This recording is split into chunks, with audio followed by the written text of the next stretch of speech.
Yang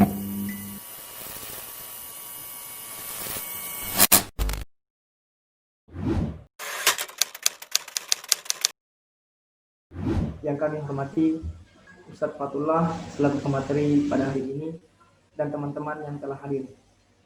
Semoga dengan hadirnya kita di room ini, walaupun diadakan secara virtual, dapat menjadikan bertambahnya amal dan ilmu kita. Amin amin ya rabbal alamin. Sebelum kita beranjak ke materi, alangkah baiknya kita buka acara kegiatan kali ini dengan membaca surah Al-Fatihah. Al-Fatihah.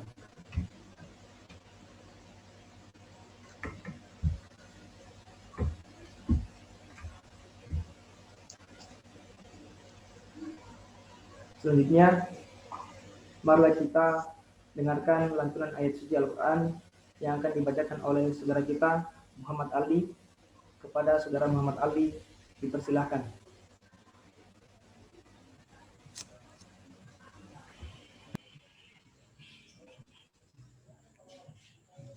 Bismillah.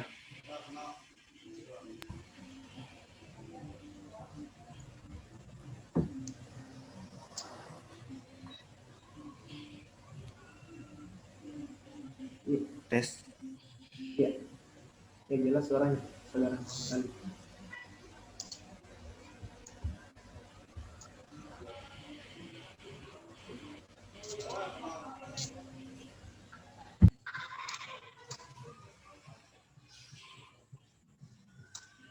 أعوذ بالله من الشيطان الرجيم. يوم يرون الملائكة لا بشرى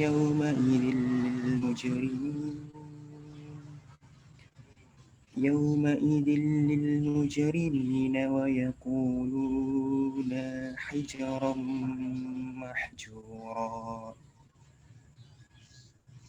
وقدمنا إلى ما عملوا من عمل فجعلناه هباء منثورا. أصحاب الجنة يومئذ خير مستقرا وأحسن مقيلا. ويوم يتشقق السماء بالغمام ونزل الملائكة تنزيلا. الملك يومئذ الحق للرحمن وكان يوما على الكافرين عسيرا. ويوم يعض الظالم على يديه يقول يا ليتني اتخذت مع الرسول سبيلا.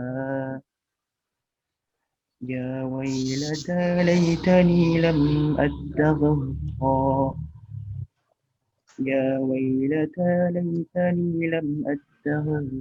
فلانا خليلا. لقد أضلني عن الذكر بعد إذ جاءني وكان الشيطان للإنسان خذولا. صدق الله العظيم. Masya Allah, terima kasih kepada saudara Muhammad Ali yang telah membacakan lantunan ayat suci Al-Quran.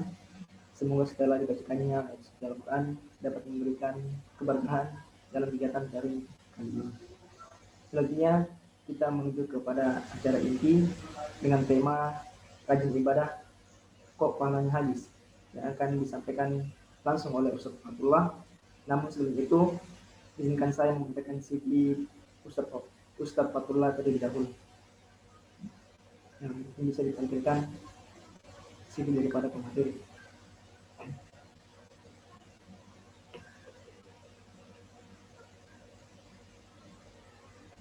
Baik, jadi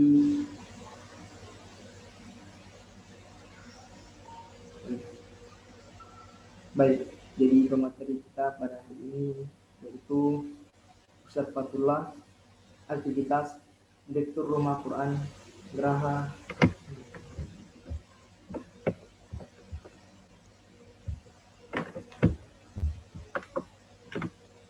Baik, aktivitas Direktur Rumah Quran Geraha Al-Quran Mulia, organisasi anggota Ikatan Dai Indonesia Sulsel, koordinator Rumah Quran Nusantara Sulsel.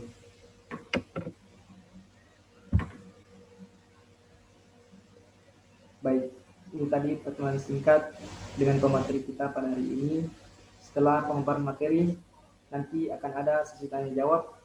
Oleh karena itu, pada teman-teman agar menyimak dengan baik materi yang akan disampaikan oleh Ustaz Fatullah, dan apabila ada yang ditanyakan dapat disampaikan melalui sesi tanya jawab nanti.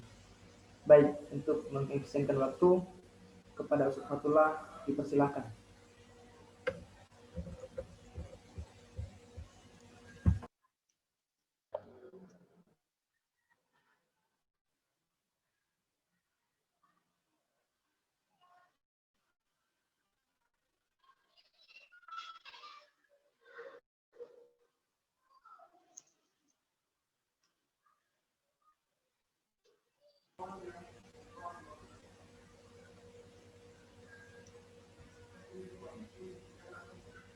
Baik Pak, sudah bisa membawakan materi.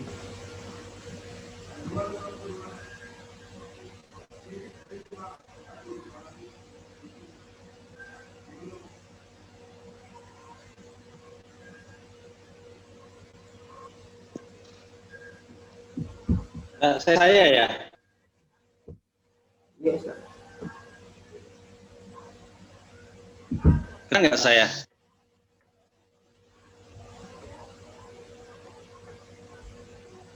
Nggak bisa dengar ya.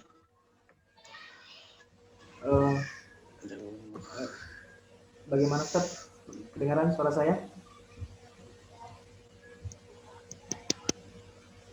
Halo.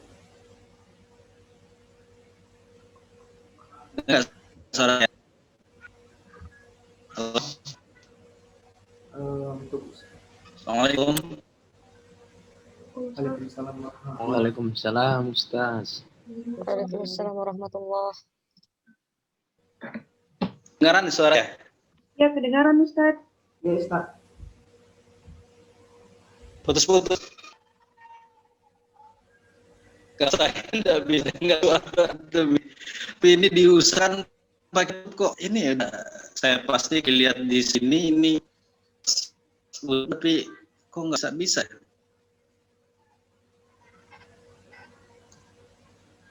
Kenapa sih?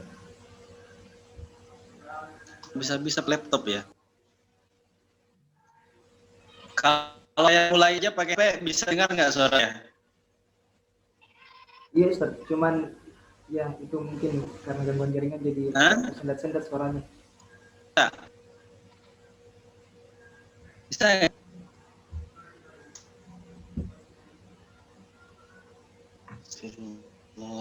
Mana ya?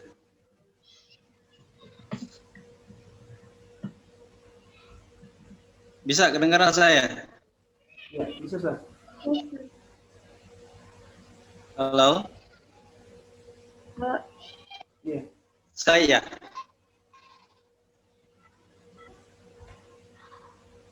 Halo? Halo ya Ustaz, kedengaran Ustaz. Kedengaran ya? Ya Ustaz. Saya mulai saja kalau begitu ya, karena saya nggak bisa ini pakai laptop, nggak bisa masuk.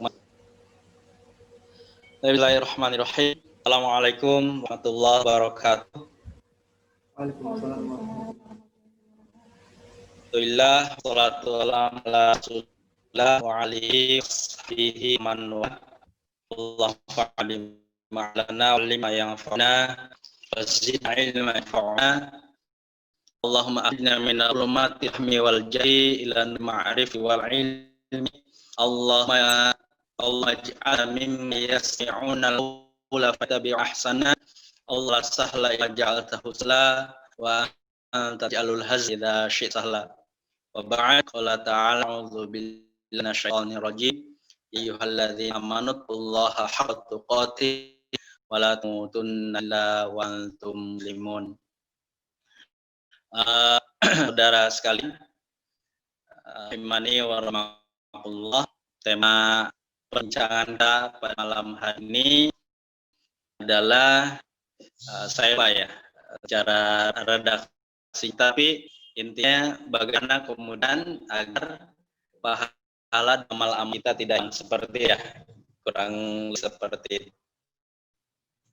Atau apa yang membuat kemudian amal-amal kita diterima sisi Allah Subhanahu wa Ta'ala. Yang pertama, yang buat kemudian alam kita bernilai sisi Allah Subhanahu wa Ta'ala adalah kafiran dan juga kemusyrikan. Sebagaimana Allah Subhanahu wa Ta'ala, a'udzubillahi minasyaitonir rajim, wa qadimna ma'amilu min amalin faja'alahu haba'an mansura. Kemudian di akhir nanti di tampilan di hadapan orang-orang kafir tentang amal al-baik yang mereka lakukan di dunia ini, kemudian Allah jadikan debu yang berterbangan. Ketika kemudian amal soleh lakukan tidak disari kemana, maka itu dinilai pahala di sisi Allah Subhanahu wa Ta'ala. Yang kedua, kemudian amalan yang tidak boleh di sisi Allah Subhanahu wa Ta'ala adalah amalan yang tidak diniatkan untuk mengharapkan ridho Allah Subhanahu wa Ta'ala, atau tidak diharapkan mendapatkan balasan dari Allah Subhanahu wa Ta'ala, maka itu tidak beraih pahala.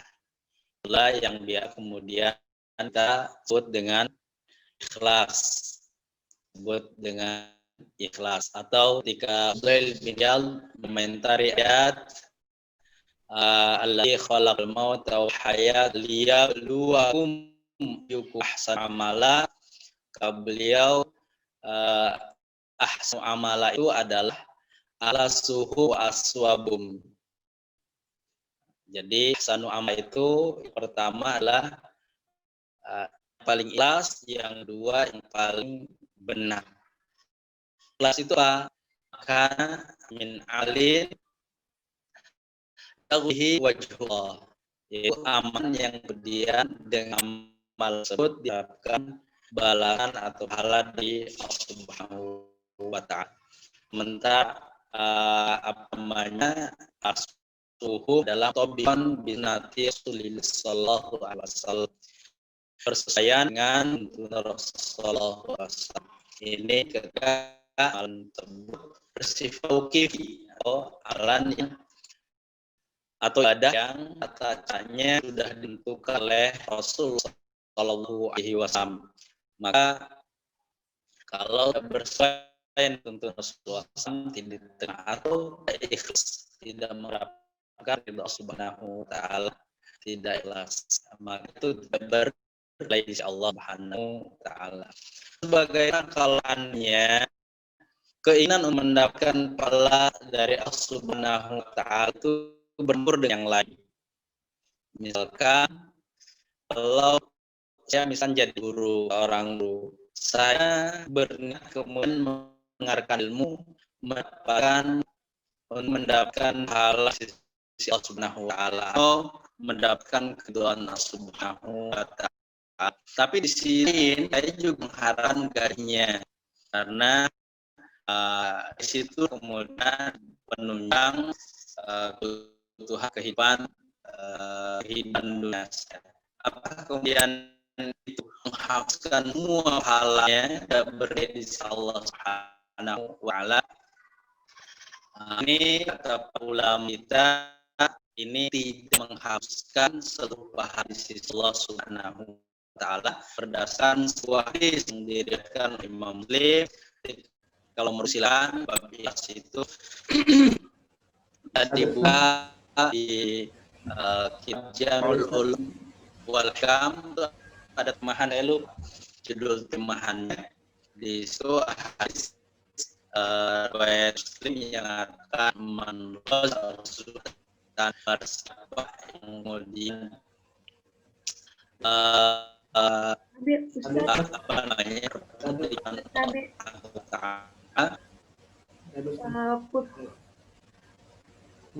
putus suara Pak Ustaz. ya, Putus suara Pak Ustaz. saya tidak bisa mendengar suara ya, jadi kalau ada ini di chat saja ya, di ini chat. Saya tidak mendengar suara.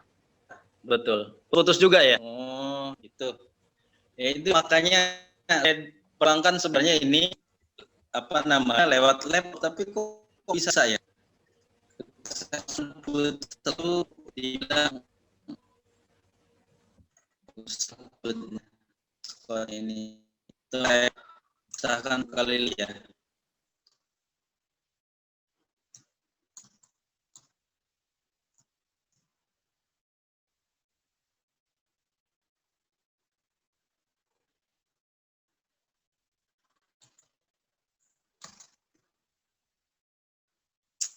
Allah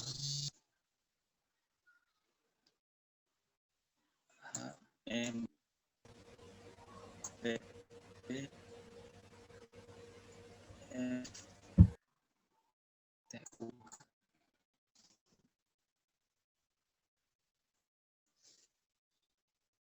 C.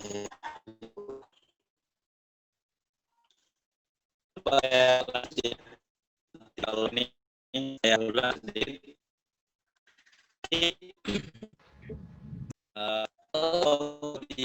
Di tanpa telah lain kau dampaknya dengan seperti orang berperang jalan Allah Subhanahu wa taala, kemudian saya ingin dapat hal sisi Allah Subhanahu wa taala. Ini mana? Pertama itu apa? Di nama di lewat HP bisa, tapi lewat lab nggak bisa ya. Saya aneh juga ini. Kasperda ini. Saya ulangi ya.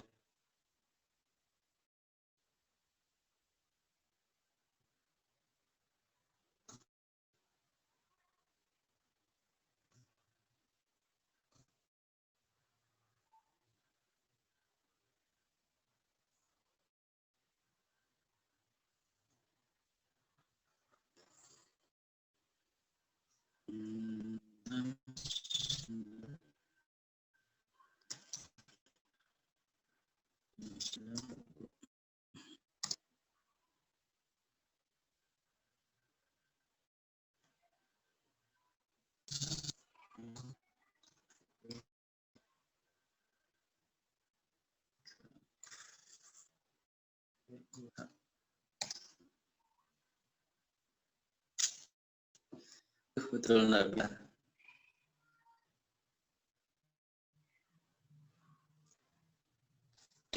Bisa nanti ya, bisa nanti rumyain.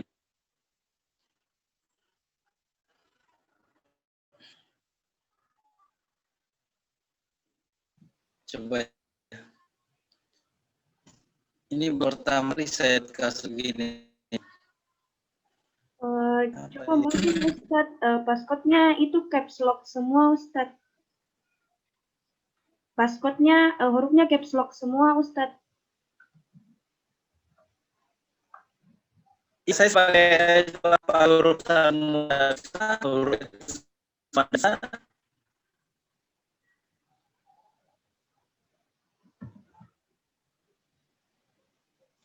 ini kan dia kan lihatnya ada apa namanya, ada min ID-nya, ada passnya sambil dari ini juga mau bisa 602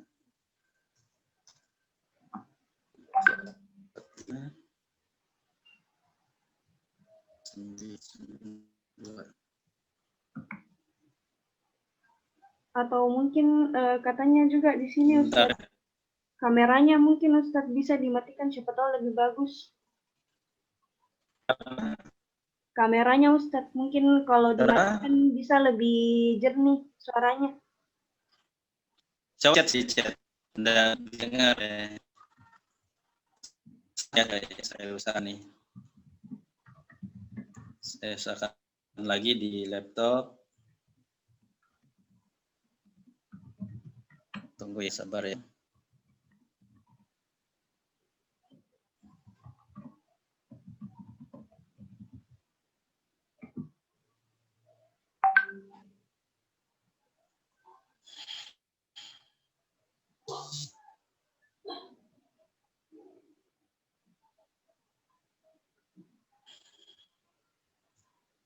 Ya, coba ya. Kalau tidak berhasil nanti saya pakai link.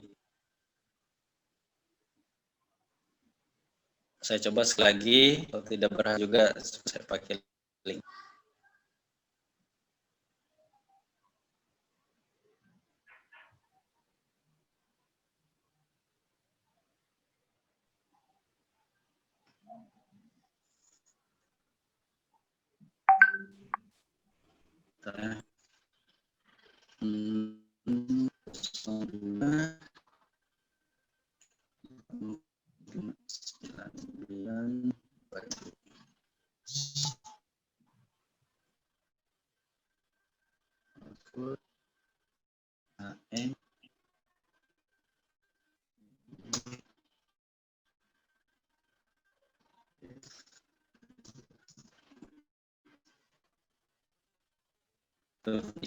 Iya, saya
Saya lanjut ya.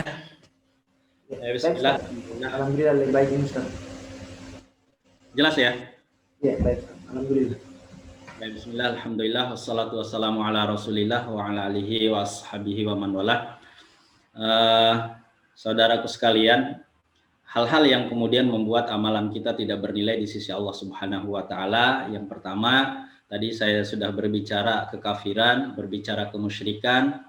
Jelas ayatnya wa qadimna ala ma'amilu min amalin faja'alnahu haba'an manthura. Kemudian yang berikutnya yang kemudian membuat amalan itu tidak bernilai di sisi Allah Subhanahu wa taala ketika tidak diniatkan untuk mendapatkan ridho Allah Subhanahu wa taala atau mendapat pahala dari Allah Subhanahu wa taala. Inilah yang kemudian disebut dengan ikhlas. Sudah saya persingkat saja ya. Kemudian pertanyaannya, bagaimana kalau seandainya kita mau melakukan sesuatu mengharap ridho Allah Subhanahu wa taala tetapi bercampur dengan yang lain. Misalkan kita mengajar, kita berniat mengajar tersebut, mengajarkan ilmu untuk mendapatkan pahala di sisi Allah Subhanahu wa taala atau mendapatkan ridho Allah Subhanahu wa taala, tetapi pada waktu yang bersamaan kita juga menginginkan mendapatkan gaji dari mengajar tersebut. Kenapa? Karena memang kita mendapatkan biaya hidup dari sana. Kita mendapatkan biaya dari hidup dari sana. Ini kata ulama kita tidak menghapuskan seluruh pahala kita berdasarkan hadis riwayat Muslim, di mana kemudian Muslim meriwayatkan sebuah hadis dari Rasulullah SAW yang artinya barang siapa yang berperang di jalan Allah Subhanahu wa taala mengharapkan ridho Allah Subhanahu wa taala tetapi kemudian dia mengharapkan ghanimah. Cuma dalam hadis tersebut dikatakan maka 2/3 dari pahala jihadnya tersebut didahulukan di dunia. Jadi ada pahala akhiratnya, tapi memang 2/3-nya didahulukan di dunia. Artinya tinggal tinggal sedikit ya, 1/3-nya yang kemudian menjadi milik kita untuk akhirat. Tapi tidak menghapuskan semuanya. Jadi kita masih dapat pahala akhirat.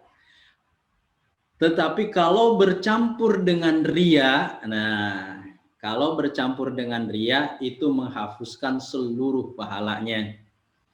Misalkan kita pergi sholat ke masjid, niatnya gitu. Selain mendapatkan pahala di sisi Allah Subhanahu wa taala supaya dilihat Pak Haji, siapa tahu diambil menantu, gitu. Nah itu kalau kemudian ria seperti itu, atau mau dibilang misalkan soleh atau mau dibilang soleha gitu, ibadahnya apa kalau kata orang sini mau dikata gitu ya, yang disebut dengan ria ini, maka kemudian itu menghapuskan seluruh pahalanya. Jadi bisa dipahami ya, kalau bercampurnya tadi gitu, dengan selain ria tadi seperti misalkan mengajar mengharapkan gaji, berjihad di jalan Allah juga mengharapkan ghanimah, tapi di urutan pertama dia ingin mendapatkan ridho Allah, di urutan pertama atau minimalnya mendapatkan pahala di sisi Allah, tetapi juga mengharapkan ghanimah, itu masih dapat pahala akhiratnya, walaupun sebagian besarnya didahulukan di dunia. Tetapi kalau bercampurnya dengan ria, maka itu tidak lagi bernilai pahala di sisi Allah Subhanahu wa taala. Habis pahalanya. Yang berikutnya yang kemudian membuat pahala kita itu habis, kalau bersifat dia pemberian, bersifat sedekah, itu jelas di surah Al-Baqarah ada 2 hal yang kemudian membuat hilang pahalanya di sisi Allah Subhanahu wa taala, yaitu al-man, yang kedua adalah al-adza. Alladzina yunfiquna amwalahum fi sabilillahi tsumma la yutbi'una ma anfaqu manna wala adza lahum ajruhum inda rabbihim, dan seterusnya. Maka mafhum mukhalafahnya, kalau kemudian kita berinfak walaupun itu di dalam jihad di jalan Allah Subhanahu wa taala, apalagi kemudian kita memberi tetangga atau memberi seseorang disertai dengan kemudian al-man dengan al-adza, maka itu tidak bernilai pahala di sisi Allah Subhanahu wa taala. Apa itu al-man? Al-man itu ti'dadun ni'mah alal mun'imi alai. Al-mun'ami alai. Jadi apa kalau bahasa kitanya? Mengungkit-ngungkit pemberian. Dulu kau waktu susah, atau dulu kau waktu kuliah, kalau tidak ku bantu, kau tidak lulus itu. Atau dulu kan Saya yang kemudian memberikan ini sehingga kemudian kamu berhasil sekarang. Jadi mengungkit-ungkit pemberian itu menghilangkan pahala. Menghilangkan pahala di sisi Allah Subhanahu wa taala. Kemudian yang kedua itu adalah al-adza. Al-adza itu apa? Adza itu ya sikap menyakiti, baik itu dengan perkataan maupun dengan perbuatan atau mungkin sekedar dengan isyarat.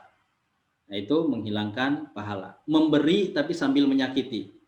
Nih, ku kasih kok, tapi makanya pakai itu otakmu untuk cari uang. Misalkan. Jadi ngasih tapi sambil menyakiti. Baik itu dengan perkataan maupun dengan isyarat atau apalagi dengan anggota tubuh memukul atau apa seterusnya. Nah, itu jadi pemberian yang disertai dengan al-adza yaitu menyakiti orang yang diberi itu juga menghilangkan pahala di sisi Allah Subhanahu wa taala. Kemudian yang terakhir saya ini saja, jadi pendek saja ya pengantarnya dari saya adalah kezaliman. Semua kezaliman itu menghancurkan pahala. Baik itu kezaliman dengan lisan apalagi dengan kemudian tangan. Semua bentuk kezaliman itu menghancurkan pahala. Makanya kita seorang mukmin itu diharuskan kemudian ibadah ritual kita, hubungan vertikal kita dengan Allah Subhanahu wa taala itu bagus, pada waktu yang bersamaan ibadah sosial kita juga, hubungan kita dengan sesama manusia itu juga bagus. Baru kemudian bernilai pahala. Dan dua hal ini, ibadah ritual dengan ibadah sosial, ini dua hal yang tidak bisa dipisah-pisahkan. Bisa kemudian saling menguatkan, sebaliknya bisa saling menghancurkan. Kalau salah satunya ada yang buruk. Kalau salah satunya ada yang buruk. Ini ya, jadi ini jadi perhatian kita bersama. Gitu. Jadi tidak cukup kemudian kita soleh secara atau dalam ibadah ritual, tetapi tidak soleh dalam ibadah sosial. Maka ini tidak bernilai di sisi Allah Subhanahu wa taala. Dalam hadis Sahih Muslim diriwayatkan kemudian ada seorang perempuan yang diadukan kepada Rasulullah sallallahu alaihi wasallam, "Ya Rasulullah, inna fulanah taqumul lail wa tasumun nahar wa taf'alu wa tasaddaq." Wahai Rasulullah sallallahu alaihi wasallam, perempuan itu, nah ini yang diadukan perempuan ya, mohon maaf ya. Ini bukan dibuat-buat, memang hadisnya perempuan yang diadukan. Wahai Rasulullah, perempuan tersebut, perempuan itu ya disebutnya fulanah saja sama apa namanya yang mengadukan ini, dia beradab ya, tidak menyebutkan nama, cuma menyebutkan kepada Rasulullah ada seorang perempuan taqumul lail, setiap malam itu melakukan qiyamul lail. Woi, Masya Allah, kira-kira mirip-mirip yang ikut pengajian malam inilah ya, tiap malamnya qiyamul lail. Wa tasumun nahar, di siang hari dia juga selalu puasa. Coba bayangkan, malam hari dia qiyamul lail, di siang hari dia selalu puasa, wa taf'alu wa tasaddaq. Dia juga kemudian banyak melakukan kebaikan dan banyak bersedekah. Walakin, tapi ada tapinya. Ini kebaikannya Masya Allah ya. Itu Masya Allah. Kalau saya itu lewat jauh lah. Lewat jauh. Tiap malam dia qiyamul lail, di siang hari dia selalu berpuasa, banyak melakukan kebaikan, banyak juga kemudian bersedekah. Walakin, tetapi kata yang mengadu ini kepada Rasulullah, tu'li jiranaha bilisaniha, tetapi dia sering menyakiti tetangganya tapi dia menyakiti tetangganya dengan lisannya. Itu pediski itu lisannya. Apa kata Rasulullah SAW? La khaira fiha hiya min ahlin nar. Tidak ada kebaikan padanya, dia akan menjadi penghuni neraka. Na'udzubillah summa na'udzubillah. Kebaikan yang begitu banyak habis, apalagi kebaikannya yang sedikit seperti saya ini. Di hadis yang lain juga masih riwayat Muslim, di Sahih Muslim, Rasulullah SAW pernah bertanya kepada para sahabatnya, "At-tadruna manil muflis?" Kata Rasulullah, "Kalian tahu enggak siapa itu orang yang bangkrut itu?" Kemudian qalu, para sahabat menjawab, "Al-muflisu minna man la dirham lahu wa la mata'." Kemudian para sahabat menjawab, orang yang bangkrut di tengah-tengah kami itu adalah orang yang tidak punya uang dan tidak punya harta benda. Gitu. Jadi para sahabat memahaminya bangkrut dunia. Ternyata tidak ada definisi bangkrut ya kalau di dunia. Walaupun miskin itu tidak bangkrut, tidak disebut muflis. Tapi kata Rasulullah al-muflisu min ummati, orang yang bangkrut dari kalangan umatku itu man ya'ti yaumal qiyamati bisolatin wa zakatin wa siyamin, yaitu orang yang datang pada hari kiamat dengan membawa pahala puasa, pahala salat, pahala zakat, wa ya'ti qad syatama hadza, tetapi kemudian dia juga datang dengan membawa dosa kezaliman. Apa? Qad syatama hadza, pernah mencela si fulan, pernah mengejek si fulan. Kemudian wa daraba hadza, pernah memukul si fulan. Wa saraqa mala hadza wa akala mala hadza, pernah makan harta si fulan. Kemudian wa daraba hadza, pernah memukul si fulan. Kemudian wa safaqa dama hadza, pernah mengalirkan darah si fulan. Jadi kemudian apa yang dikatakan Rasulullah SAW, orang yang seperti ini kemudian akan apa yang dilakukan, di fa'ukhidha min hasanatihi, diambillah kemudian pahala dari kebaikan-kebaikan yang dilakukannya, kemudian digunakan atau diberikan sebagai balasan dosa kezaliman yang dia lakukan. Diberikan kepada orang yang pernah dipukul, diberikan kepada orang yang pernah diejeknya, diberikan kepada orang yang pernah dihinanya, diberikan kepada orang yang pernah dialirkan darahnya. Fa in faniyat wa lam yuqda alaih, kalau pahalanya habis tapi belum kemudian bisa membayar seluruh dosa kezaliman yang dia lakukan, pernah dia lakukan di dunia, apa yang dilakukan? Diambillah kemudian dosa orang yang pernah dizaliminya, diberikan kepadanya, wa ulqi alaih. Kemudian kemudian dia diseret dari wajahnya, wa ulqiya finnar, kemudian dilemparkan ke neraka. Masya Allah, naudzubillah tsumma naudzubillah, seluruh pahalanya habis karena dosa kezaliman yang dia lakukan. Ini harus menjadi perhatian kita bersama. Kenapa? Karena lisan kita ini gurih kalau menggunjing orang, menghina orang, seolah-olah, padahal kalau dipikir-pikir dengan akal sehat, kenapa sih menghina orang? Memangnya dengan menghinakan orang kita menjadi mulia?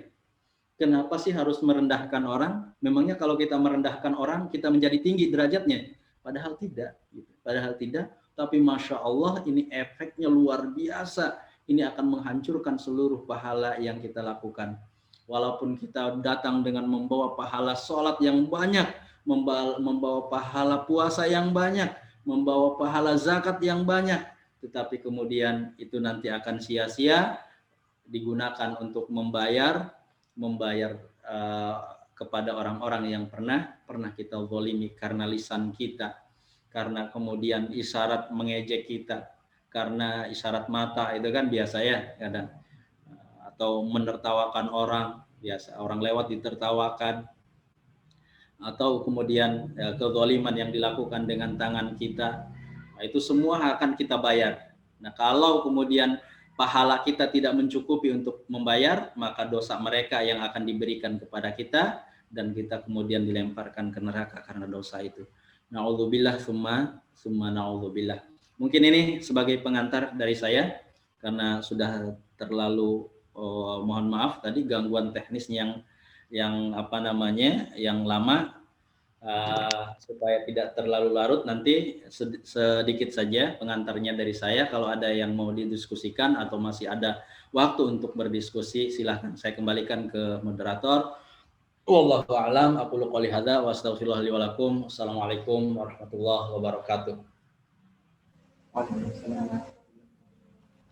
Baik, itulah tadi pengantar materi dari Ustaz Abdullah kepada peserta yang ingin mengajukan pertanyaan karena ada beberapa materi yang kurang paham, mungkin silakan kepada peserta yang ingin bertanya.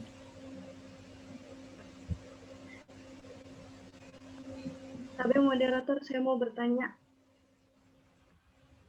Baik, jadi kepada peserta yang ingin bertanya, silakan diperkenalkan dulu namanya agar kami semua bisa tahu. Baik, dipersilakan. Saya mau bertanya. Ya, silakan.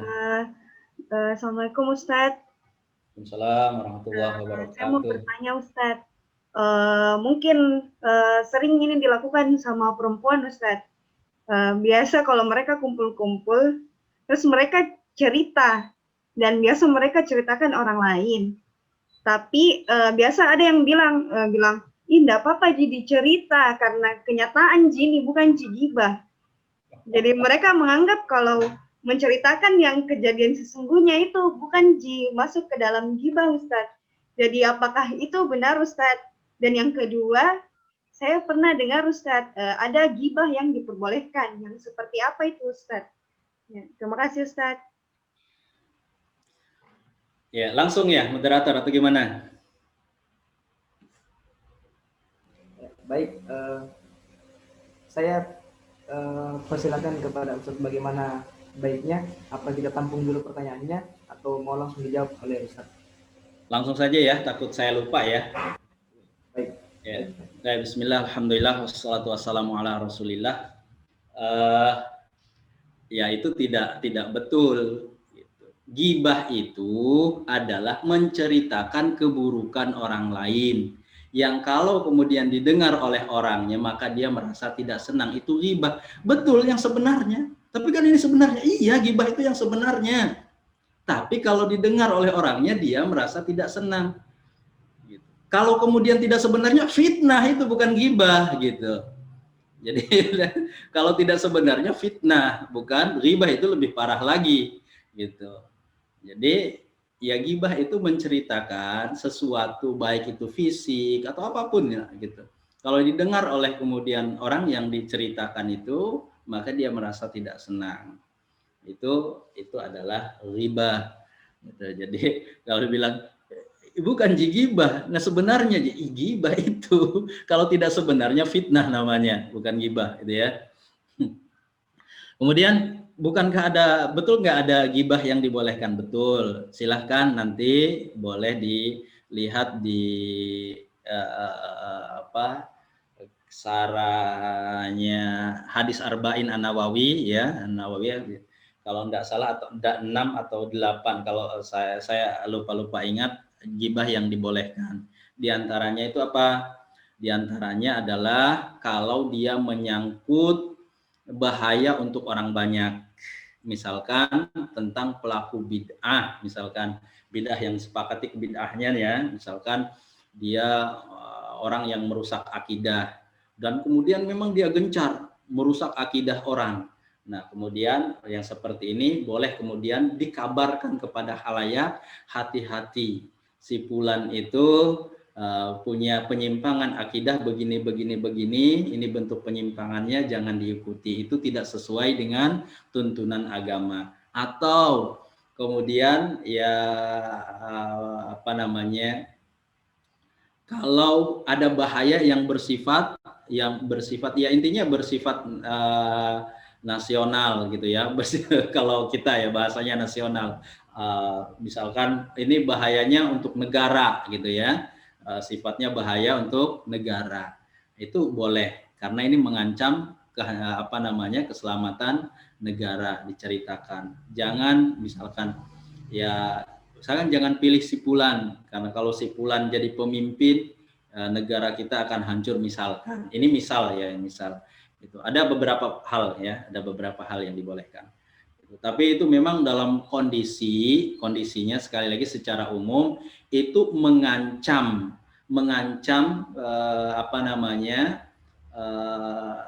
terhadap agama, dan juga kemudian mengancam, ancamannya itu sifatnya luas gitu.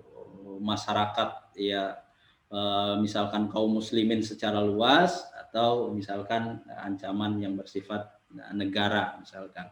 Itu seperti itu secara umum ya, bukan ya. Nah kita apa jigibata gitu kalau menceritakan itu apa menyangkut bahaya negara atau menyangkut tidak ya itu dicerita orang kemudian kelebihan lemak sedikit dicerita gitu ya, kelebihan ya kurang warnanya kurang cerah sedikit kulitnya dicerita gitu. Tidak ada hubungannya dengan agama, tidak ada hubungannya dengan bahaya negara sama sekali ya gitu. Gitu ya. Jadi seperti itu ada memang, cuma lupa. Saya juga harus murojaah lagi bacaan itu. Wallahu a'lam.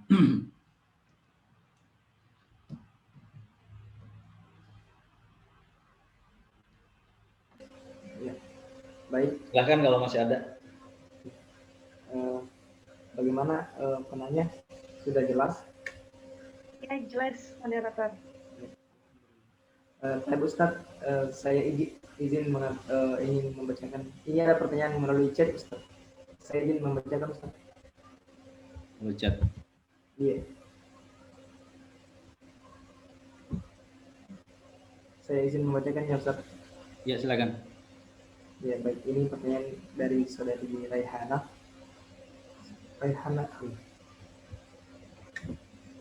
Jadi pertanyaannya, melakukan kezaliman adalah salah satu faktor penyebab habisnya pahala di hari akhir. Pertanyaannya, apakah pada saat seseorang melakukan kezaliman, lalu kemudian ia sadar dan bertaubat, apakah pahala yang hilang itu dapat dikembalikan oleh Allah? Atau pahala itu tetap hilang namun mendapat ampunan dari Allah Subhanahu wa taala? Baik, Ustaz.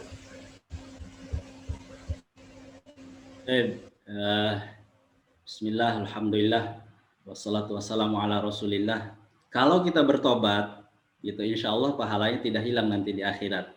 Kalau bertobat di dunia ini, ya, syaratnya bertobat itu ya sebelum matahari nanti terbit di barat atau sebelum nyawa ada di kerongkongan. Gitu. Kalau sudah di kerongkongan sudah tidak bisa lagi bertobat. Tapi kalau masih hidup, sehat kemudian bertobat, cuma memang agak berat. Kalau dosa kezaliman itu tobatnya, kalau kita pernah misalkan menjelek-jelekan orang lain atau pernah mencuri barang orang lain, maka tobatnya selain kemudian menyesal, menghentikan perbuatan dosa tersebut, kemudian memohon ampun kepada Allah Subhanahu wa taala, berazam kemudian tidak akan kembali melakukan dosa tersebut, ditambah kemudian meminta maaf. Nah, ini beratnya. Kalau dosa kezaliman, kalau kita pernah misalkan mencuri barang orang, maka kemudian kita harus datang kalau kita tobat, datang kepada dia, kemudian mengatakan saya pernah mencuri barang tak dulu. Tolong kemudian kalau harus saya ganti, kalau misalkan bisa diikhlaskan, tapi kalau misalkan saya mau didenda, misalkan denda silahkan, berapa dendanya. Nah, itu harus seperti itu gitu. Apalagi kalau misalkan dosa pernah memukul orang, kita harus datang minta maaf, silahkan. Kalau mau balas dipukul lagi silahkan, atau apapun, kita harus menerima resikonya gitu, supaya kemudian dimaafkan. Berat memang, berat untuk bertobat terhadap dosa kezaliman atau bertobat dari dosa yang kita lakukan berupa kezaliman kepada manusia. Itulah ya kemudian sampai ada orang yang yang paham, usahakan gitu ya, betul-betul hindari dosa kepada manusia, karena memang tobatnya jauh lebih sulit daripada kemudian kita bertobat memohon ampun kepada Allah Subhanahu wa taala. Jadi seperti itu ya, ada tambahannya kalau bertobat. Nah, kalau kita dimaafkan, kita sudah tobat seperti itu, yang jelas kita minta maaf dengan segala konsekuensinya, insya Allah pahala kita tidak hilang. Tapi sekali lagi, mari kemudian kita mawas diri, karena bertobat dari dosa kezaliman itu sungguh-sungguh tidak mudah. Wallahu a'lam. Baik, terima kasih Pak. Mungkin yang dari penanya boleh menanggapi lewat chat. Ini Ustaz, izin lagi, ada penanya lagi Ustaz. Saya izin membacakan ya. Ya. Baik, ini dari saudara Ahmad Fauzan. Dia mau bertanya, biasanya saat salat Jumat disampaikan siapa saja yang menyumbang untuk masjid. Misalnya, kalau misalnya nama kita tersebut, pasti akan ada rasa bangga dalam diri kita. Apakah ini termasuk ria? Baik Ustaz, itu pertanyaannya. Ya, jadi yang pertama, bersedekah itu boleh dengan cara terang-terangan, boleh dengan sembunyi-sembunyi. Kecuali kalau dia zakat wajib ya, itu harus idealnya memang dicatat. Jadi tidak semua ibadah itu harus disembunyikan, gitu ya. Seperti sholat 5 waktu itu justru harus ditampakkan, gitu. Makanya disunahkannya untuk dilakukan berjamaah, gitu ya, supaya dilihat orang. Apalagi kalau menikah itu tidak boleh disembunyikan, itu harus diumumkan. Jadi tidak benar kalau semua ibadah itu harus dilakukan sembunyi-sembunyi, ya, tidak boleh. Itu terutama kalau menikah. Kenapa? Menimbulkan fitnah nanti. Itu tiba-tiba gandeng perempuan, siapa itu? Itu tiba-tiba, nah rajinnya sholat, tiba-tiba gandeng-gandeng perempuan. Padahal memang istrinya. Cuma masalahnya menikahnya tidak mengikuti sunnah, tidak diumumkan. Jadi ada ibadah itu yang memang disunahkannya diumumkan, ya. Kemudian kalau ibadah, jelas Al-Quran mengatakan sirra wa alaniyah, boleh. Kemudian sirron boleh dengan sembunyi-sembunyi, wa alaniyah atau terang-terangan, dengan syarat ya tadi catatannya terbebas dari penyakit ria. Ya mudah-mudahan kalau sekedar ada bangga gitu, bukan kalau dari awal memang maunya diumumkan, didengar oleh orang bahwa kita suka bersedekah, jelas ria, gitu ya, itu jelas ria. Niatan awalnya memang supaya diumumkan namanya, misalkan didengar oleh orang-orang bahwa kita bersedekah, itu jelas ria. Nah mudah-mudahan kalau niatnya bukan untuk itu, tapi kemudian di perjalanan ada sedikit bangga, ya mudah-mudahan ya. Mudah-mudahan tidak menyebabkan. Maka hati-hati dengan amal soleh ya. Hati-hati dengan amal soleh. Jangan tertipu dengan amal soleh. Karena di sana ada ujub yang kemudian menjebak. Gitu. Ujub itu beda dengan sombong ya. Ujub itu beda dengan sombong. Jadi dalam bahasa Arab ada ujub, ada kiber atau takabur. Kalau sudah menjadi sikap itu menjadi takabur. Beda antara ujub dengan takabur. Jadi ujub itu kata ulama kita, terkagum-kagum berlebihan terhadap diri sendiri, itu ujub. Makanya kata ulama kita, kalaupun seandainya kita diciptakan sendirian di muka bumi ini, kalau ujub sangat mungkin, ya, bisa saja misalnya. Maksudnya bisa saja kita terjangkit penyakit ujub. Beda dengan kiber atau sombong. Kalau sombong itu adalah harus ada objek yang direndahkan, gitu. Menganggap orang lain lebih rendah dari kita, itu sombong. Jadi harus ada objek yang direndahkan. Kalau ujub itu tidak perlu objek. Jadi kalaupun maka kata ulama kita, kalaupun kita diciptakan sendirian di muka bumi ini, kalau ujub mungkin saja bisa ujub karena dia terkagum-kagum, ya, berlebihan terhadap diri sendiri. Nah ini juga penyakit hati yang patut diwaspadai. Jadi kalau beramal itu lupakan saja. Anggap saja kemudian supaya kemudian kita tidak tertipu dengan amalnya. Tidak tertipu dengan amal kita. Jadi hati-hati, banyak jebakannya gitu dalam beramal ini juga. Makanya betul-betul harus hati-hati. Lupakan kalau kita sudah beramal, sudah memberi, sudah bersedekah kepada orang lain, lupakan bahwa kita pernah melakukan itu. Sehingga kalaupun kemudian ketemu orangnya, kita betul-betul lupa kalau kita pernah membantu dia, pernah memberi dia sesuatu, supaya kemudian kita tidak tertipu oleh amal kita, apalagi timbul perasaan ujub ya. Misalnya ujub, apalagi kemudian ria. Karena ria ini ya sebenarnya kemusyrikan, kata ulama kita. Kemusyrikan, cuma karena sulitnya dideteksi, maka kemudian tidak mengeluarkan kita anil millah, dari agama ini, tapi menghancurkan pahala gitu. Kenapa? Sulit dideteksi, dia bilang. Ria itu seperti telapak kaki semut katanya. Dan bukan semut, an-namlatus sauda, semut hitam. Ala sofatis sauda, di atas batu hitam, fil dzulamatil lail, di kegelapan malam. Lihat itu, bisa dilihat tidak itu? Jadi seperti katanya, jadi sulitnya dideteksi gitu, sangat sulitnya dideteksi, maka harus hati-hati. Itu dia bilang, seperti telapak kaki semut hitam di atas batu hitam di gelap malam, di kegelapan malam. Itu gambaran sulitnya dideteksi penyakit ria itu. Makanya memang kalau kita tidak bisa menjamin kita bebas dari ria, ya sembunyi-sembunyilah, sembunyi-sembunyi dulu. Nanti kalau sudah bisa, sudah terbiasa, tidak tergoda lagi dengan pujian orang, dengan ingin didengar orang, boleh. Kemudian boleh terang-terangan untuk memberikan keteladanan kepada yang lain misalkan, itu boleh ya. Jadi memperlihatkan amal itu juga diantaranya selain yang saya sebutkan tadi ya, selain menikah, selain kemudian zakat wajib, selain puasa, sholat fardu harus dinampakkan.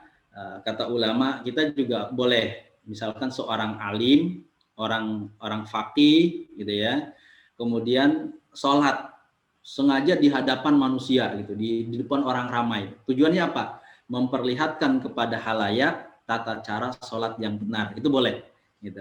Jadi ligorli taklim istilahnya, dengan tujuan pengajaran secara diam-diam, itu boleh gitu ya, seperti itu. Tapi pastikan memang ya tadi, pastikan memang pergulatan di dalam ini tidak kalah serunya dengan di luar, bahkan lebih seru ya pergulatan di hati kita ini ketika kemudian kita beramal. Wallahu a'lam.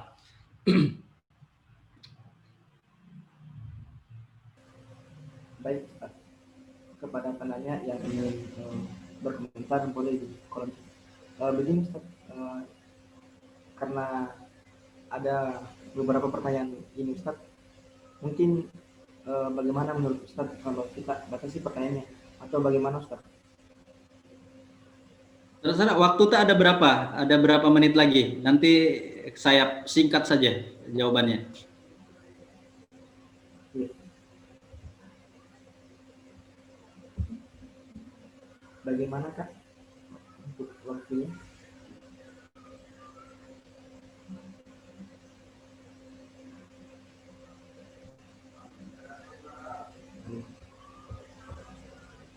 Masih bisa Jin untuk 2 penanya terakhir mungkin.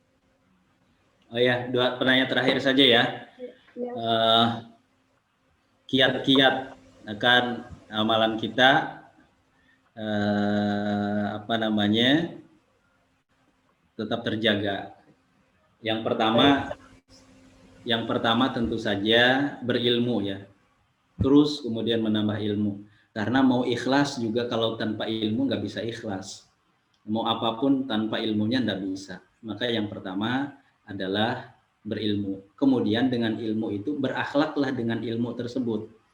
Dengan akhlak apa tadi? Akhlak ikhlas, akhlak kemudian rendah hati, dan seterusnya. Terus berusaha kemudian untuk ikhlas, latihan. Karena dalam Al-Quran itu ada mukhlis, ada mukhlas. Kalau mukhlis itu siapa? Mukhlis itu orang yang masih belajar ikhlas, masih berusaha diikhlaskan. Nggak apa-apa, terus berusaha. Nah nanti kalau sudah terus kita mujahadah seperti itu, mudah-mudahan turun pertolongan Allah Subhanahu wa Ta'ala. Allah memberikan kita atau menjadikan kita menjadi mukhlas. Mukhlas itu apa? Orang yang ikhlasnya itu sudah otomatis, nggak perlu usaha lagi. Nah, itu mukhlas, gitu ya. Nah, jadi seperti itu. Nah, jadi intinya ya jaga keimanan, kemudian terus berusaha untuk berilmu, ya belajar untuk ikhlas. Nah, kemudian yang terakhir tentang pengakuan. Ya betul, manusia butuh pengakuan. Tapi kalau orang yang beriman itu diusahakan pengakuannya dari Allah saja. Itu pengakuannya dari Allah saja. Adapun kemudian kalau ada pengakuan dari manusia, ya silahkan, tapi itu bukan tujuan kita. Gitu ya. Kalau menginginkan pengakuannya dari manusia, ya itulah yang disebut dengan riya. Itu tidak bernilai di sisi Allah Subhanahu wa Ta'ala. Nah, makanya nanti salah satu kemudian gambaran ikhlas itu, ya, indikasi ikhlas itu, seseorang itu ikhlas atau tidak bisa kita ukur. Di antaranya apa? Sholat sunnah kita sama enggak bagusnya ketika kita sholat sunnah di depan orang banyak yang melihat, dengan kemudian sholat sunnah ketika kita lakukan sendirian di dalam kamar. Kalau beda berarti ada sesuatu. Itu salah satu yang kemudian kalau kita mau mendeteksi ikhlas. Ketika kemudian amalan kita sama ketika kita sendirian ataupun di depan orang, mudah-mudahan itu sudah ikhlas. Tapi kalau beda, nah itu ada sesuatu. Kemudian orang yang ikhlas itu tidak mau diketahui oleh orang lain. Itu ya amalannya. Ya, makanya kalau ada orang yang memproklamirkan keikhlasannya, maka ketahuilah dia tidak ikhlas. Sedang tidak ikhlas. Tadi malam ada anak tetanggaku sakit, tidak ada uangnya. Kukasihkan itu uang padahal untuk bayar SPP ku, tapi tidak apa-apa Mi, kukasihkan dulu deh untuk bawa ke rumah sakit itu anaknya, tidak apa-apa saya biar itu uang SPP ku dipakai dari saya. Ikhlas di saya, ikhlas itu. Jadi ikhlas kemudian diumumkan ke se-RT, orang satu RT. Jadi, semua orang satu RT dikasih tahu, dapat ikhlas di saya itu ikhlas. Pindah lagi ke tetangga sebelah, ikhlas di saya itu ikhlas. Pindah lagi, ikhlas di saya itu ikhlas. Nah itu jadi kalau ada orang memproklamirkan keikhlasannya, maka sesungguhnya dia sedang tidak ikhlas. Makanya kalau itu jangan suka maksa orang ya untuk memproklamirkan ikhlas gini, ikhlas ini. Jangan ya, itu biarkan saja, itu ikhlas itu urusan hati. Ikhlas itu bahkan kemudian malaikat pun tidak tahu, gitu ya. Malaikat pun tidak tahu, cuma Allah saja yang tahu. Nah, gitu ya. Jadi berusaha itu berusaha. Jadi ikhlas itu tidak ditahu oleh malaikat, tidak bisa diganggu oleh setan. Yang tahu cuma kita dengan Allah Subhanahu wa Ta'ala. Sulitnya memang sulit, tapi begitulah Allah kemudian pencemburu. Allah tidak mau amal-amal kita dimaksudkan untuk yang lainnya selain untuk Allah Subhanahu wa Ta'ala. Terus latihan, insya Allah bisa. Kalau kita terus mujahadah untuk ikhlas, insya Allah Allah jadikan kita menjadi orang yang mukhlas, insya Allah. Wallahu a'lam. Baik Ustaz, masih bisa satu Ustaz untuk pertanyaan terakhir. Apa itu? Karena ini ada yang raise hand Ustaz. Kalau masih bisa. Ya, inilah yang disebut kemudian oleh Ibnu Qayyim. Kata Ibnu Qayyim, tempatnya ikhlas itu 3. Yang pertama sebelum beramal, yang kedua ketika beramal, yang ketiga setelah beramal. Jadi kalau kemudian ketika beramal itu kita ikhlas, setelah beramal kemudian tidak ikhlas lagi, jadi riya, ya hilang gitu, hilang pahala kita. Makanya kata beliau tempat ikhlas itu 3 tempatnya, yaitu sebelum beramal, ketika beramal, dan setelah beramal. Makanya ada juga kemudian ungkapan ulama kita yang mengatakan beramallah dengan ikhlas dan bersabarlah dalam keikhlasan. Gitu. Jadi keikhlasannya harus disabari. Sampai kapan? Ya sampai kita menghadap Allah Subhanahu wa Ta'ala. Gitu ya. Batasnya sabar itu nanti saja ketika kita menghadap Allah Subhanahu wa Ta'ala. Jadi tidak benar sabar kan ada batasnya, ya bukan sabar kalau itu namanya.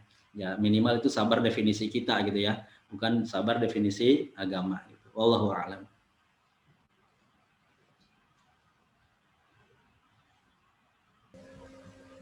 Baik, terima kasih. Ini Ustaz, ada yang masih ada yang raise hand.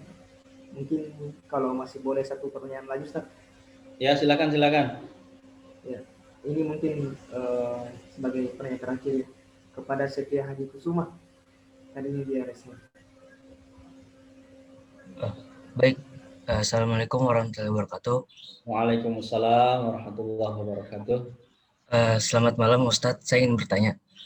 Ya, Kan ada istilah puasa yang diampuni dosanya 1 tahun yang akan datang dan 1 tahun yang telah lalu.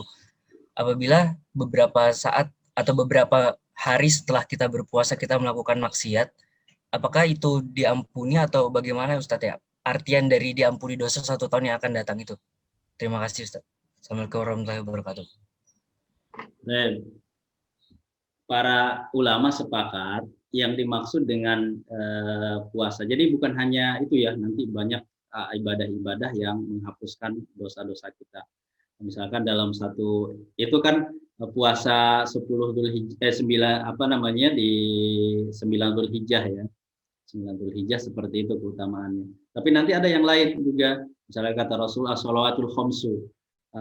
Kemudian al-jumu'ah ila jumu'ah, Ramadan ila Ramadan.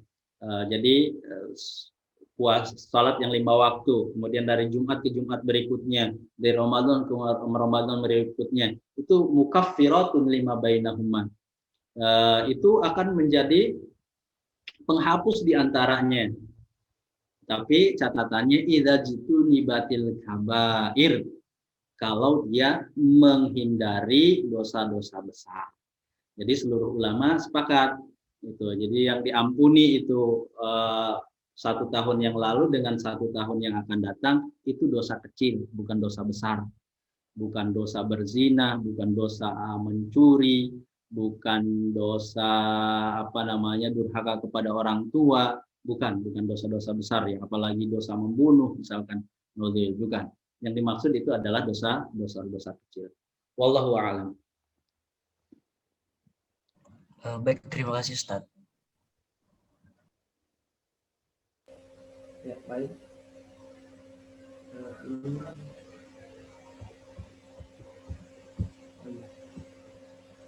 Mungkin ini tadi sebagai pertanyaan terakhir ya Ustaz. Mungkin kita masuk ke tahap selanjutnya, itu saya sebagai moderator akan memberikan kesimpulan pada kegiatan kita hari ini. Tapi sebelumnya saya mengucapkan terima kasih kepada Ustadz yang telah memberikan pemaparan materi yang bagi saya itu sangat Masya Allah, itu adalah ilmu baru kami semua.